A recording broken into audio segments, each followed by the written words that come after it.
Hey guys, 10th Gate here. So today I wanted to cover a topic of how to deal with a ring base in Clash of Clans when using the Goblin knife strategy. Um, Basically this setup. So typically desirable bases to attack will look something like this, where the wall structure gives you a natural funnel, and it's pretty simple to clean up the outside, break through, and go straight to the center.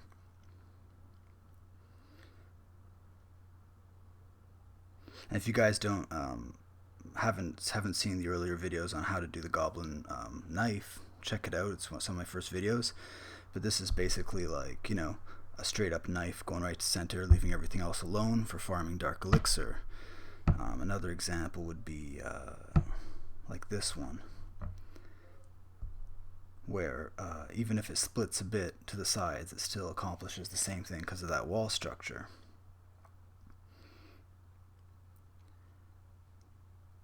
And this time I have the queen in there because I just got her upgraded, but she's already on her way to 30.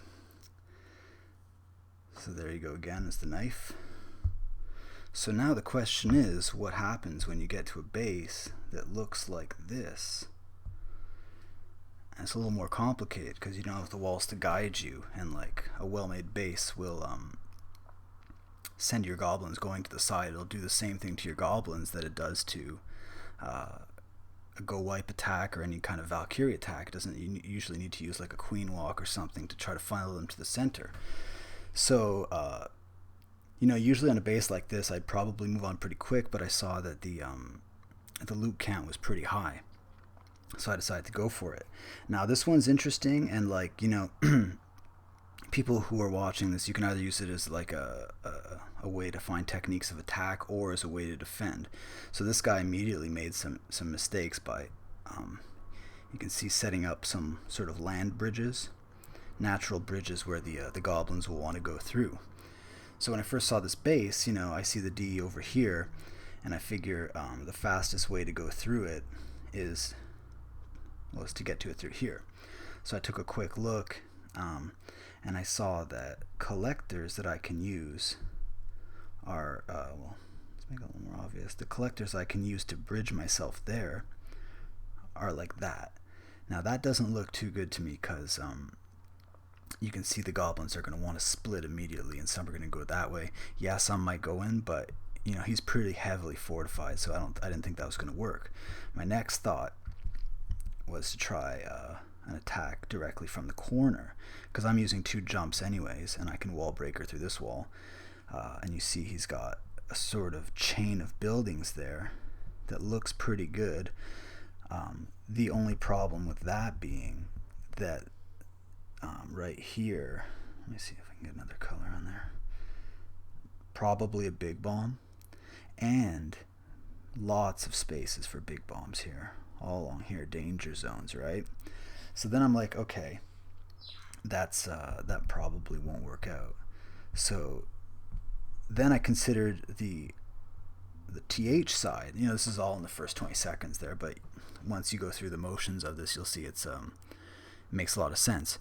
So then I considered the TH side, and I know from experience that guys who put their TH there expect the attack, and they load up big bombs there. So you can count on your giants taking out a couple of big bombs here, but by this point you don't want to risk it. It's going to blow up your goblin knife. So then I decided to use this way. There's a direct bridge there that'll connect you in. It's the same story as over here, but you can see the closest one on either side is a bit off, but this is a pretty good pathway. And once the goblins get in here, everything's really close. Actually doesn't touch any spots where the big bombs were going to be. So yeah, and it pretty much sets it up for a strike from here. So with that in mind, I decided to try it. So let's take a look at how that looks.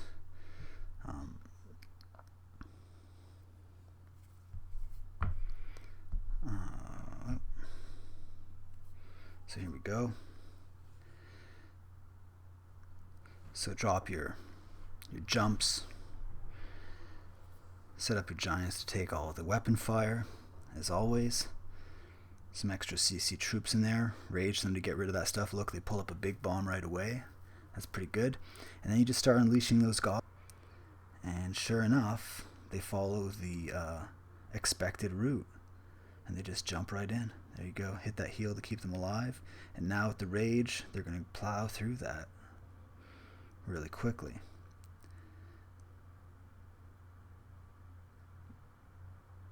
You know, pretty nice knife right there. On a TH11, looks like a max TH10 that just went 11 recently. But you know, it's a pretty good score.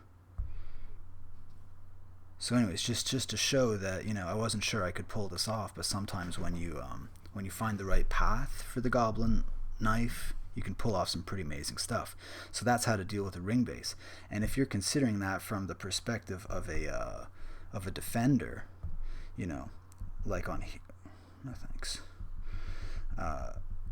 The way I've failed on a lot of ring bases before I sort of figured this out. The most important things to defend against the Goblin knife, and a lot of guys know this already, is, you know, this right here. These are big no-nos. You don't want to have your collector right next to your inner wall here. That's going to get you jumped onto pretty quickly.